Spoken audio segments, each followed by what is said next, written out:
Greetings! I am Herbert Erpaderp, and this is my static grass applicator. I'm going to quickly go over how this is used. Static grass applicators come in a variety of shapes and sizes, so they won't all look like this.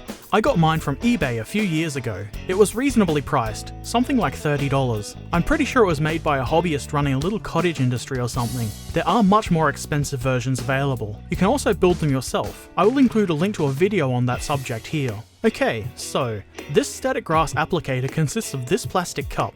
You unscrew the top to put the static grass in here.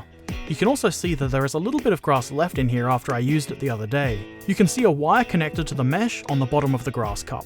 Another wire protrudes from the handle and has this alligator clip attached. You attach this part to the project you are working on, or a metal plate under the project as I usually do. The main body part is fairly simple looking. It has a button and an LED that lights up when you press the button. Of course, nothing happens at the moment because I've removed the batteries. Mine runs on 2 D cells. There are some that use mains voltage, which is what I would have preferred, but I didn't find any at the time, so I settled on battery power. I'm not very good with electronics to be honest, but from what I understand, the batteries power a negative ion generator. This creates a static charge between the mesh of the grass cup and whatever the alligator clip on the black wire is connected to. Fortunately, you don't have to be a rocket surgeon to use this.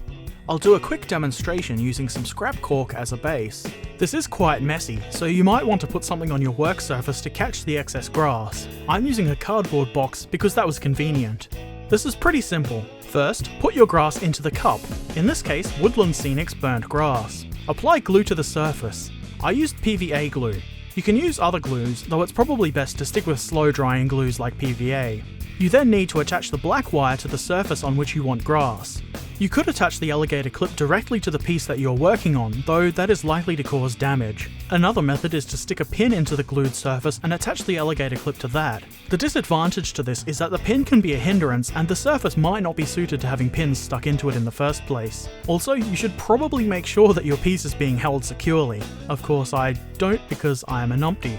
Once you have everything set up, all you need to do is hold the cup above the project and shake it all about. You can see here that the pin is blocking the movement of the applicator. This can obviously be dealt with easily enough, but it is a little bit annoying. I have also sprinkled some grass on here by hand, just to illustrate the difference. If you have one laying around, you could use a steel plate underneath the piece that you're working on. This probably only really works well on flat things where the surface of the grass will remain close to the piece of steel, but it is the method that I like best. The process is much the same as before. Turn the static grass applicator on and shake the cup above the piece. Without the pin sticking up, you can get the applicator nice and close. You can see the grass standing up quite nicely. When using the steel plate, it's very easy to shake off excess grass that hasn't stuck and might be laying down, and make another pass with the applicator. This should result in a thicker covering of grass.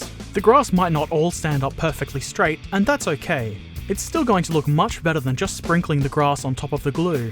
Try to avoid contact between the mesh and either the project itself or the alligator clip unless you are ready to stop using the device. Making contact between them should result in a spark, like so. I would also advise to avoid making contact between the mesh, the clip and your skin. The result is shocking.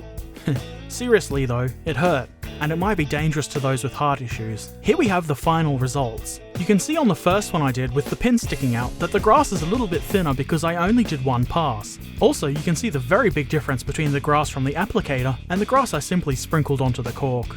This is the second one. The grass is quite a bit thicker thanks to doing multiple passes. I think this looks much better than the first one. You can see the grass is quite securely glued to the base. You can handle it and rub it, and it's reasonably durable. Of course, if you're too rough, you will destroy it. You can't really see it very well here, but the PVA glue can produce a bit of a shine under the grass. You can take care of this by adding some matte medium to the glue or spraying matte varnish over the grass. You could probably also use a fairly thick layer of matte paint instead of glue.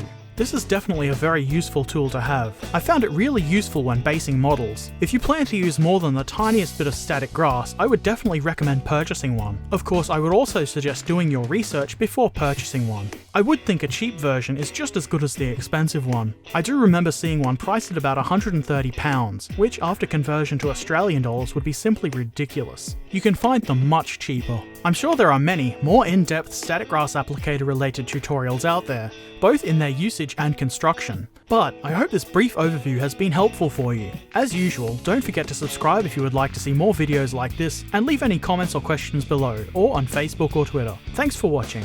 Farewell.